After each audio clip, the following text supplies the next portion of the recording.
গেলাম যেটুকু জমি পাই সেই হিসাবে আমাদের জমি লিখে দাও। টাকা না দিতে পারো তুমি জমি লিখে দাও, যেটুখানি টাকা পাবো সেটুকুর মধ্যে জমি লিখে দাও। না তোমার সবটা নেবে কি করবো?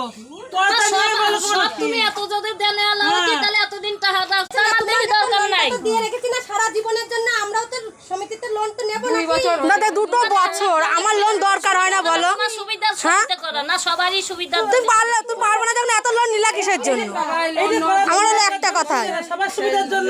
হ্যাঁ তোমার লাগবে আর কথা দিয়ে একটু দেখাও করে না। আপনি এরকম মানুষ পারুক না পারি মানুষ তো দেখা করে দলের লোকের সঙ্গে। ওনার জন্য সবার কাছে আমার কথা শুনতে হয়। কেন শুনবো আমি? হ্যাঁ ওনার জন্য আমার কথা শুনতে হয় সবার কাছে। ভালোভাবে বলে গেলাম, ভালো দেখা হলো না আমিও বললাম ওখানে রান্না করছে, বললাম আমি বৃহস্পতিবারে দেবো, তাই বৃহস্পতিবার